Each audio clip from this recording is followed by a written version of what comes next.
Okay, so to talk about some of the stuff that's been going on in New York State, some of you may be interested in, well, not interested, rather looking at what Cuomo's been doing with respect to trying to get New York State mobilized to deal with the apparently you're not supposed to say the word, otherwise you could get quote unquote demonetized. Not that I'm making money off this video anyway, just kind of doing it to get the word out there, but mobilization against the pandemic. And so you have him kind of going on air every day and talking about, here's the amount of ventilators we have, and here are the resources we can mobilize here in New York. And in particular, he's talking about um, like trying to figure out how to mobilize, or rather prep the Jacob Javits Center to um, be able to house patients. And it's fortunately it's starting to look like it's going to get pretty bad already. We've exceeded the number of positive cases that occurred in China, and for them that was near that's the top of their curve. We're we're we're we're exponential at this point and going up, and unlikely to go down anytime soon. So in New York State, we've obviously been hit the worst, and New York City in particular. If you're a Christian, can you please pray for our city? God willing, we need to be covered in prayer for this stuff. This is just ridiculous. It's just so bad. I personally know at least two, three people who are on the front lines, either as support staff or just outright um, in in the intensive critical care units, just trying to take care of patients one, and they're already starting to run out of, as you've been hearing, they've been running out of PPE and ventilators, and it's just starting to look so grim. And so you hear Cuomo just trying to get all this stuff ramped up and pulling all these resources in, but he can only do so much. And I thought this was a good chance to kind of really plug why we need a federal mobilization of this stuff, and why it just will not work purely at the state level. And this is where, if you think about what's going on with Trump in this way, he's evil incarnate for this reason. Um, and this is where I bring in MMT here. I was thinking about this as I was today, and I realized, Republicans can be right. Some of you are like, whoa, what's he talking about? If you're dealing with a household budget, if you're dealing with something where you do not have control over your currency, you have to work within a budget. That's just how it works. And the issue is that when we think about budgets at the state and local level, they really are budgets. And you're going to say, what are you talking about? Of course, they're budgets.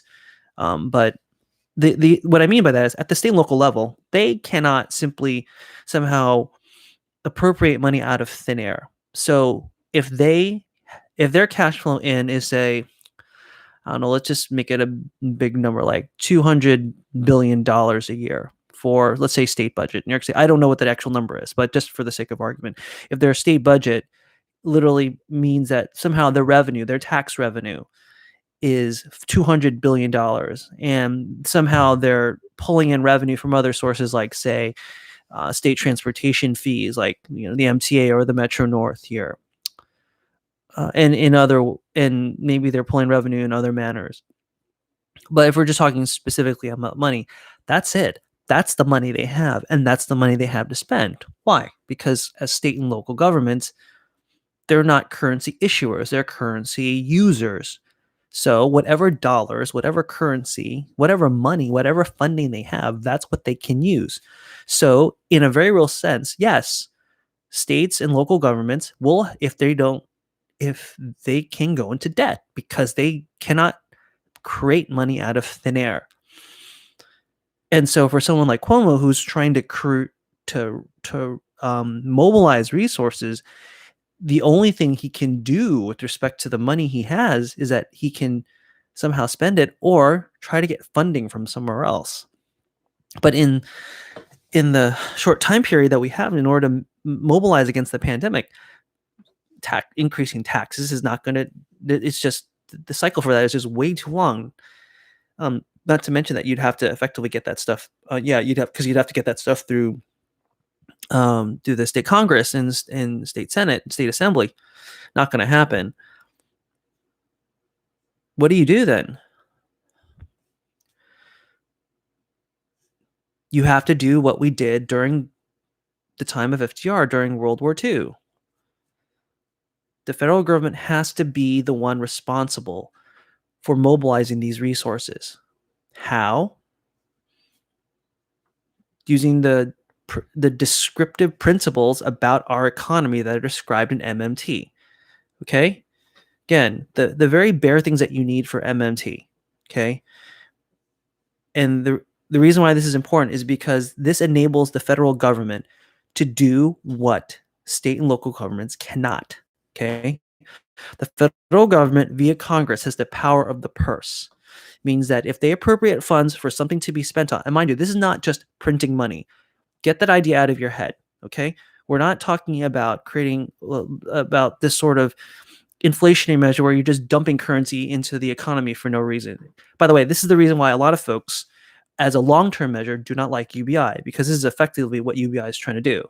And UBI has often was touted by one of the most conservative anti-Keynesian economists over time, Milton Friedman. But along the lines of Keynesian economics, where was I? In the Keynesian economic model, Congress has the power of the purse. So if they appropriate money for specific things, not just tossing currency into the wind of the American kind of economy, but it's appropriated for specific things, which means that that once Congress appropriates a fund, the Fed then literally credits state governments, state federal banks with money. And that money is then dispersed to be spent appropriately as the federal government has assigned it to be spent. That's congressional appropriation. That's the power of the purse. Okay. And the reason it can do that is because we have two things that are, so the two things I was talking about before refer to the American dollar. The American dollar is a fiat currency, which means it's not required by law to be backed by any material. Okay. So this means that people can't trade in their dollars for something of like sort of material value. It means that the value of the currency is not weighted by having to trade it in by law. So this allows the economy to be controlled by the government as it spends into the economy. Okay, that's number one. Number two, it's a fiat currency. Well, number one, it's a fiat currency. Number two, it's dispensed at the sole authority of the U.S. government. And the reason this is important is because if some other government could dispense this currency, then by definition, that other government would have control over our economy, because then they would have buying power to mobilize resources. Okay. When you have these two things, as economist Stephanie Kelton has talked about in a lot of her work, this is all we need to do. The United States actually is one of the most ideal economies for which we can spend into the economy and appropriate the things that we need to do. So the upshot of having these two things being true about our the fact that the dollar is a fiat currency and that the dollar is dispensed at the sole authority of the U.S. government, that means that the government has the power to spend into the economy and direct it and to drive it in a way that would that's not limited by inflationary measures. Sorry, wrong thing. It's not limited by spending power. So this sort of pay for argument that you constantly hear about is just not true. Not true at all. literally that so the argument that MMT forces us to look at is not can we pay for it? If the government can dispense dollars at its discretion, then anything that costs anything, it can pay for it. We will never go into debt. We will never be insolvent. There may be a lot of money out there, but then the key then is to think not about can we pay for it? The question is, will we cause inflation?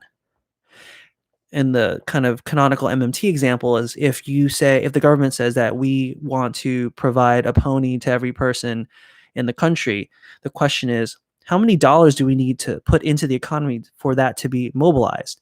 And this is why you always see in congressional budgets, they say there's this sort of rollout period, even for the folks who are fans of Medicare for all. They say, okay, we're going to lower that bar um, for who can be part of Medicare in this country. Start at 55, then lower it down to 45, then 35, and then make it available to everybody. Because what they're concerned about is if you have too few real resources that can be mobilized by the amount of money that you're injecting, by the amount of appropriation that has been allocated for that resource, then you're going to cause inflation because then you just go strictly into demand supply. If you have um, too little supply but a lot of demand caused by the fact that you actually have dollars that have been appropriated for that stuff, then you're going to have inflation because you're going to have a lot of dollars chasing after too few real resources. Okay, so the point of saying that simply is to say our concern is not that we don't have the money. See, this is the biggest lie that we on the progressive left have to combat. And I think the reason why a lot of moderate and even progressive folks constantly talk about the tax argument, actually, I'm not sure. I think a lot of folks think that in some weird way that taxes still effectively fund government programming. The government, again, we have a fiat currency dispensed with the sole authority of the US government.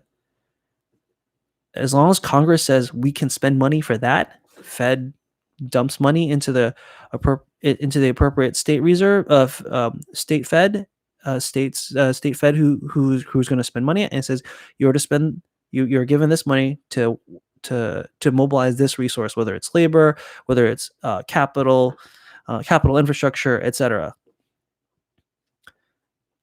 And the reason why I mention this now is because Trump and all the congressional folks near him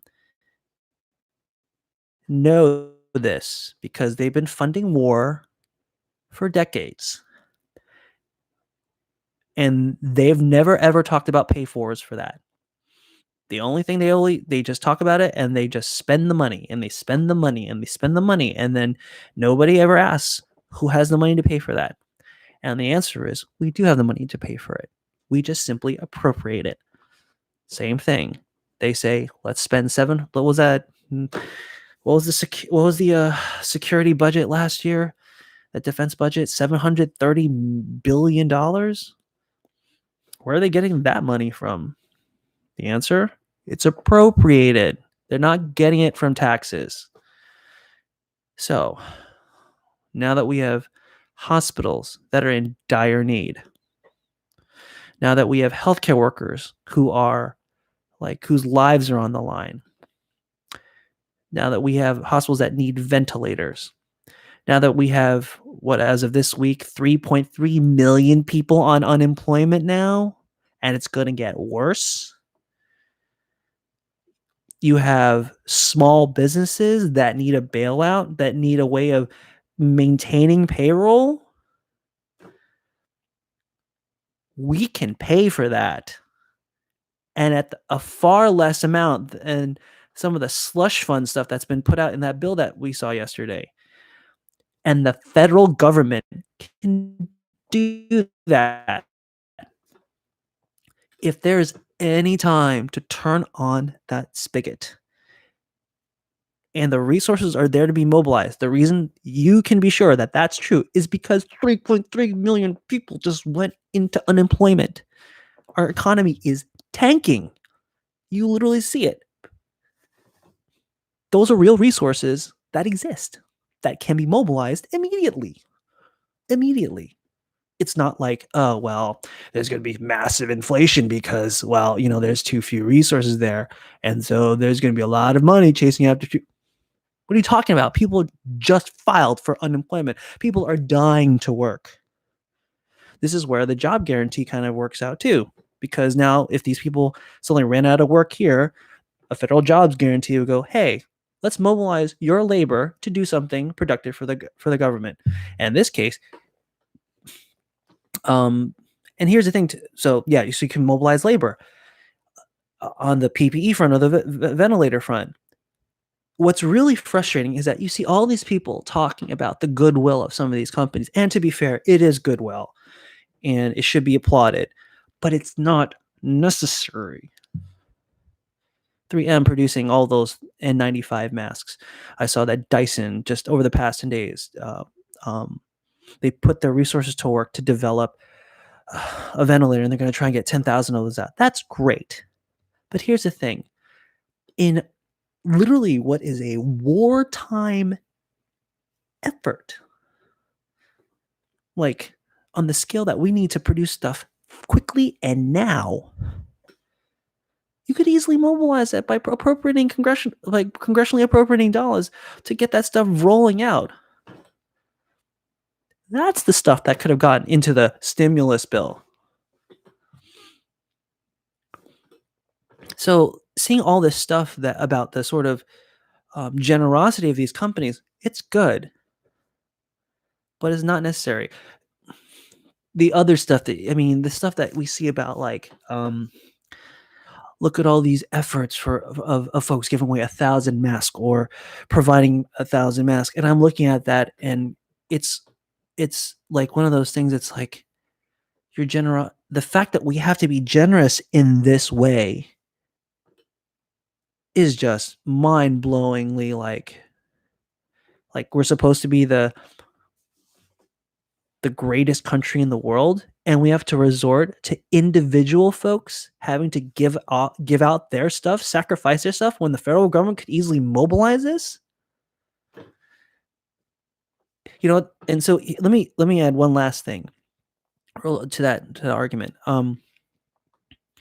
There's a lot of folks who say, like, this sort of injection into the economy is like sort of from a long-term basis, kind of dangerous. And I get some of that. To be honest with you, I don't see um I'm not an economist, or this is something I'm trying to get better at and see from a long-term perspective. But in the short term, what are you going to do? Like, this is one of those things where like the funding that we're talking about here is like a person who has had a heart attack, right?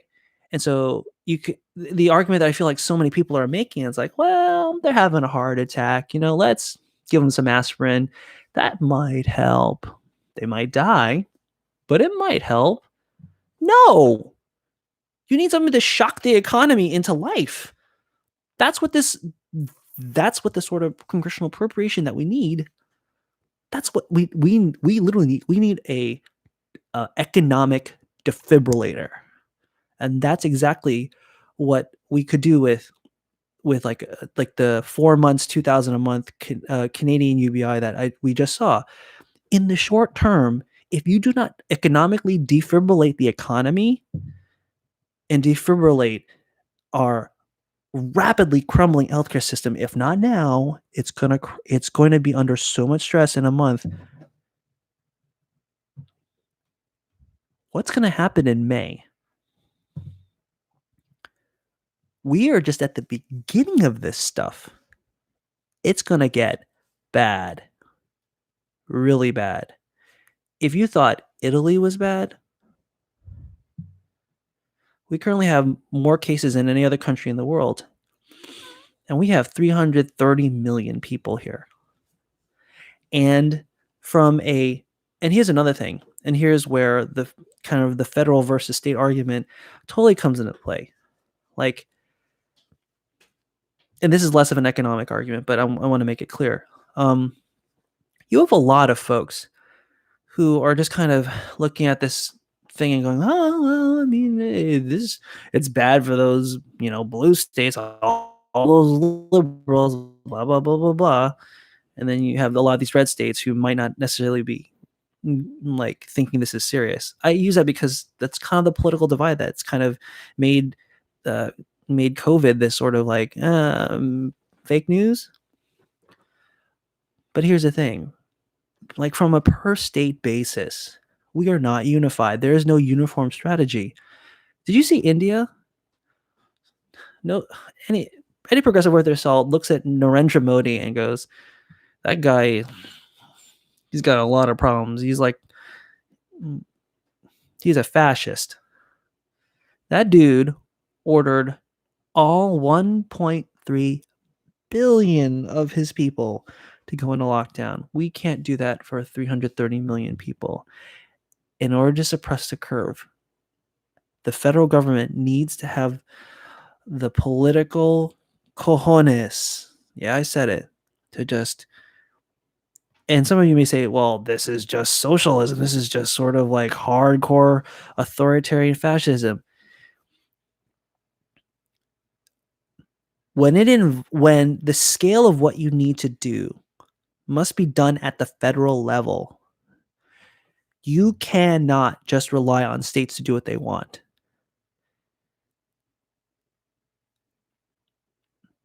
And so this does bring in kind of like bigger questions, but that's a little bit of a side comment, so we'll leave that there. But the point is to kind of give you a sense that this has to be a federal level response. There is no really great state solution or local solution that's going to solve this. That's why you see Cuomo begging. Gosh, and it hurts to see him do this. And I don't like Cuomo either. He's a neoliberal centrist to his core, corrupt as hell, part of the New York state political machine, patronage politics, the whole 9 yards. But it still is super painful to watch him beg Trump for funds because that is the reality. He has to. He cannot make money appear out of thin air, so to speak. He cannot appropriate money from his position. Only Congress, only the federal government can do that. But this is why the pay for argument burns both Democrats and Republicans. And that's why in these sort of situations, we need to disabuse Americans of this concept. We need to disabuse them of this aggressively, vociferously. Because this is the exact stuff that needs to get done in order for us to mobilize. If you agree with this false pay for premise, which is always asymmetric because they're totally willing to pay for wars, they're totally willing to give people tax cuts, but at the same time, they're not willing to pay for healthcare, they're not willing to pay for education, they're not willing to pay for infrastructure, they're not willing to pay for a green infrastructure, they're not willing to provide, like kind of a stable security net for people. And both Democrats and Republicans do it. Look at the Democratic presumptive nominee. He would veto Medicare for all. And you know why he would? His exact words when he was talking to Lawrence O'Donnell. Because I don't know how they are going to pay for it. Let's go into that real briefly. Number one, our current system costs us $45 trillion a year. Medicare for all would cost us $35 trillion. Or 30, it would save us $10 trillion. Okay, to be fair, there are systemic issues. There are systemic issues that we'd have to deal with the transition to Medicare for all. I grant that. However, the fact that he constantly uses that pay for argument is the exact reason why we are in the mess that we are in. Because again, we can pay for it. Congressional appropriation. That false premise, okay, at the federal level is why we're in the mess we're in. Because we have been convinced that we can't pay for it. And that's why people like Cuomo, for sure, have to beg Trump. what's really annoying or just the infuriating is that Trump uses it like a cudgel. He uses it in a way where he basically says, "Well, you have to act nice with me before I'm going to give you something." That is If that is not evil incarnate, I don't know what is. He's effectively refusing to help people when, especially, I don't think Trump in his small little pea-sized brain mind knows this, but pretty much everybody else knows that, especially if you have any knowledge of congressional appropriation and how that works, people know that he could at the very least, if not him, because he's not Congress, but he couldn't. But the power he has from the bully pulpit, he can encourage Congress to pass a much more meaningful stimulus bill, but he doesn't. So what does that mean for you and me? Let me finish up real quick. If you agree with this false pay for premise, which has been promulgated by pretty much every mainstream Democrat or Republican politician in the last 40 years, in this moment, okay, let's give people the benefit of the doubt and move all the stuff aside with respect to Medicare for all and kind of all the infrastructure stuff that and social safety net that folks like Bernie Sanders and Elizabeth Warren have been talking about. Actually, not even Warren, because even her, she fell prey to that darn pay for argument. If you keep promulgating that argument, especially now in this moment when we need an economic defibrillator, you are enabling the suffering and death, if not outright murder, of hundreds of thousands, if not millions of Americans, because there's only one person who can do it. It's not Cuomo. Well, it's not just one person. It's not Cuomo, though. It's not Bill de Blasio. It's not any state level governor. It's the federal government. They need to do it.